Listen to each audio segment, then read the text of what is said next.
Bonjour à tous et bienvenue sur Games Talk pour une vidéo un peu spéciale aujourd'hui puisqu'on va évoquer un sujet qui a ébranlé la planète tennis lors du mois de janvier, peu avant l'Open d'Australie. C'est évidemment Novak Djokovic et le choix de ne pas se faire vacciner de la part du Serbe.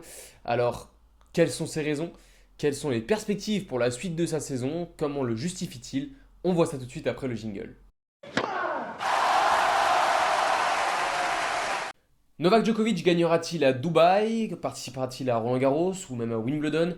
Ça, c'est des choses qu'on ne peut pas maîtriser, qu'on ne sait pas encore tout simplement parce que je pense que lui-même n'a pas beaucoup de visibilité là-dessus. Mais en tout cas, on va pouvoir revenir aujourd'hui sur des propos qu'il a tenus non seulement à la BBC il y a quelques jours, mais aussi qu'on a pu recueillir dans un article de nos confrères de l'équipe paru hier soir, il me semble, à l'heure où on s'enregistre où Novak Djokovic explique tout simplement les raisons pour lesquelles il ne s'est pas fait vacciner, explique sa démarche et vraiment explicite un peu tous les enjeux que représente pour lui cette non-vaccination, en tout cas ce choix de ne pas se faire vacciner.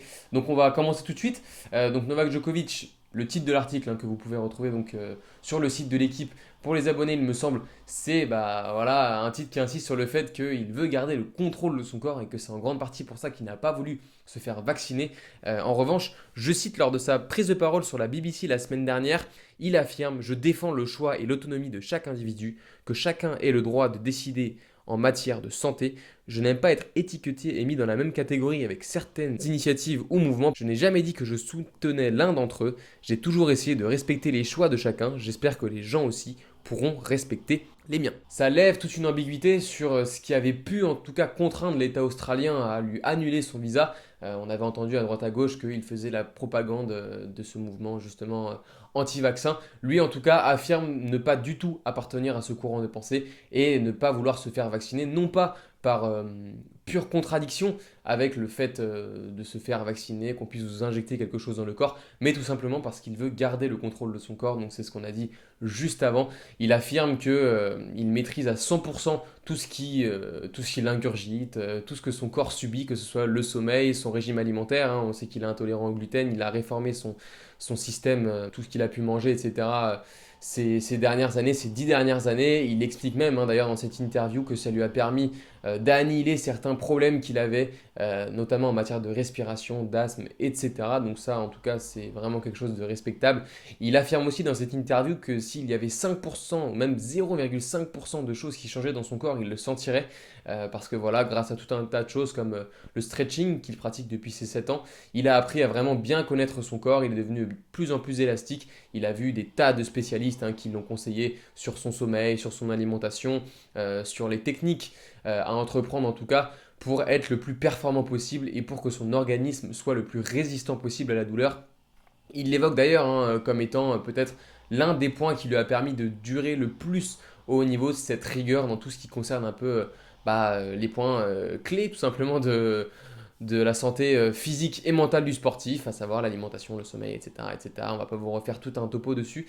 Mais voilà, il pointe notamment plusieurs exemples. Il affirme que cette hygiène de vie lui a permis notamment de récupérer extrêmement vite et de gagner pas mal de grands chelems en enchaînant les énormes performances. On pense notamment à son Open d'Australie 2012, où il gagne en demi-finale contre Andy Murray en 4h50.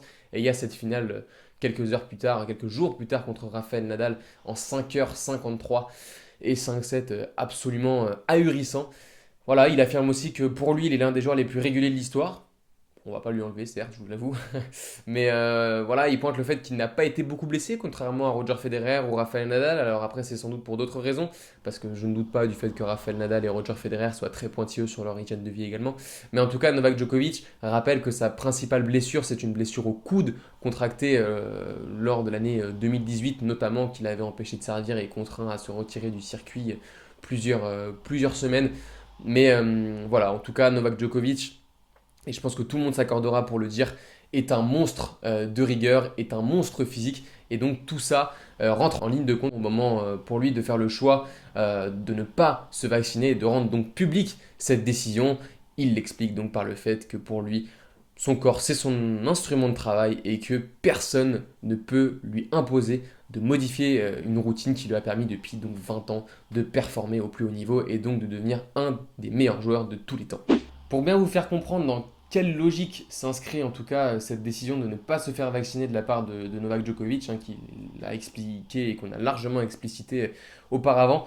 Pour lui, ça rentre dans cette hygiène de vie qu'il s'impose, dans sa méthode de fonctionnement. Lui qui affirme penser toujours à comment maximiser ses performances physiques. Il déclare même, je cite, que pour lui c'est un style de vie, qu'il y pense 24 heures sur 24 et qu'il imagine que LeBron James, Kobe Bryant de son vivant, Tom Brady ou Cristiano Ronaldo y pensent, ou du moins y pensaient aussi tout le temps. Quand on connaît l'hygiène de vie notamment d'un Cristiano Ronaldo, on va pas forcément lui donner tort à Novak Djokovic. Mais en tout cas, voilà, tout ça, il faut savoir que ça s'inscrit dans une perspective de maximiser vraiment ses performances. Et d'ailleurs, il l'avoue, hein, alors oui, il y a le talent, en tout cas pour arriver tout en haut de l'échiquier mondial, mais il y a aussi un travail de tous les instants à accomplir. En dépassant un peu l'histoire de vaccin, il considère que la charge de travail, c'est ce qui a permis à David Ferrer, à Radek Stepanek ou à Gilles Simon d'intégrer le top 10 et en tout cas de rivaliser avec les meilleurs, alors qu'à la base, ils avaient quand même pas mal de lacunes visibles dans leur jeu. Mais voilà, donc tout ça pour dire que le cas de Novak Djokovic n'est pas forcément similaire à ces joueurs-là, mais que le fait de ne pas se faire vacciner pour Novak Djokovic s'inscrit dans une dynamique où il veut garder le contrôle sur ce qui passe par son corps, il veut continuer de connaître son corps à 100% comme il le dit, parce que ça lui permet, pour lui en tout cas, de travailler de la meilleure des manières, de maximiser ses capacités et ses performances, et donc d'atteindre et de jouer son tout meilleur tennis dans les grands rendez-vous. Pour finir, on peut même prolonger le débat en disant que c'est quelque chose qui, comment dire, tout ce que lui s'impose, il l'impose visiblement aussi à son équipe. Il a avoué que, bon, il ne demandait pas à son équipe de manger et de s'entraîner comme lui, évidemment, mais en tout cas, il met tellement d'investissement dans tout ce qu'il fait, Novak Djokovic, qu'il demande que son équipe lui rende au moins d'une certaine manière, parce que pour lui, si c'est le cas, tout devient possible, mais si ce n'est pas le cas, eh bien ça ne sert à rien d'avancer ensemble.